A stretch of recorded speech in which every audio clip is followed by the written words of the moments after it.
নমস্কার বন্ধুরা, শুভ সকাল। তো কেমন আছো তোমরা সবাই? আশা করি তোমরা সবাই খুব ভালো আছো এবং আমিও ভালো আছি, মোটামুটি বেশি ভালো না। তার কারণ আমি এখন যাইতেছি ডাক্তার দেখাইতে। তো ডাক্তার দেখাইতে যাইতেছি এই কারণে, তার কারণ আমার পায়ে মানে একটা সমস্যা আছে, মানে কি জানি কই জানি না, মানে আমি বেশি সময় দাঁড়াইতে পারি না, বেশি সময় হাঁটতে পারি না, এরকম একটা প্রবলেম আর কি।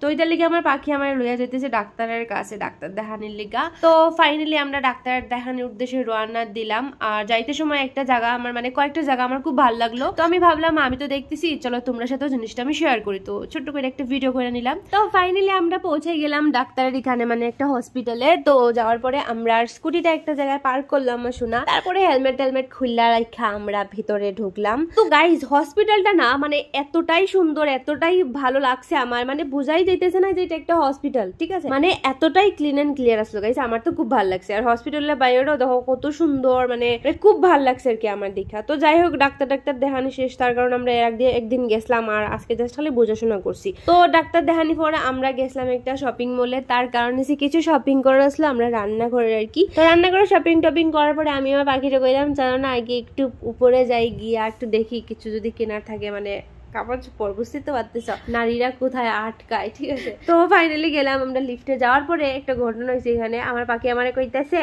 তো সবসময় তো আমি বাটন প্রেস করি, তুমি আজকে প্রেস করো। আমি প্রেস করছি কিন্তু যায় না, আটকে গেছিল। তারপর আমি ভয় পেয়ে গেলাম, কি হয়েছে পাখি যায় না। তারপরে পাখি চেক করে দেখলো যে আমি বাটন যে প্রেস করছি এটা ডাবছেই না। তারপরে পাখি আবার মানে ঠিক করে দিল। তো এরপরে গিয়ে দরজাটা খুললো, মানে কি কইম গাইজ, এতটাই টেনশন হয়েছিলাম কই না আটকাই নি যাই, এমনিতে আমার এসব খুব ডর লাগে। তো ফাইনালি আমরা এখান থেকে বাইরে এলাম, আমার খুব খুশি লাগছে, ওয়াও আজকে আমি প্রেস বাটন কইরা দরজা খুলছি, কিন্তু এটা তো না গাইস, তোমরা তো জানোই। তো এখানে আইলাম কাপড় চোপড় দেখার লেগা।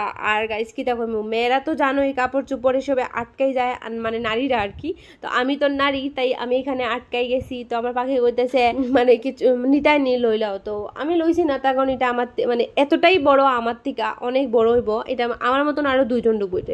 এত বড় বড় কাপড় কিতার লেগে যে রাখে শপিং মলে আমি বুঝতেই পাই না গাইস। তো যাই হোক নিছি না। আর না নেওয়ার পিছনে আরেকটা কারণ আছে, আমি কাপড় চোপড় পছন্দ করার আগে এটা আমি প্রাইস দেখি, আর যদি প্রাইসটা বেশি হয়ে যায় আমি এখান থেকে ভাগ্যা দৌড় দিই। কারণ আমি মনে করি এত মানে দাম দিয়ে কাপড় চোপড় কেনার থেকে না কেনাই ভালো। কারণ গাইস আমি তো এতটাও ধরি না, মানে এতটাই বড় লোক না যে বেশি বেশি দামের কাপড় পরতাম। আমার মনে শুধুই এসব জাস্ট পয়সা বরবাদ করা। তো গাইস তারপর আমি আরেকটা জায়গায় আটকাই। তোমরাই কো এত সুন্দর সুন্দর জিনিস চোখের সামনে থাকলে কে আটকাইতো না? সবাই আটকাইবো।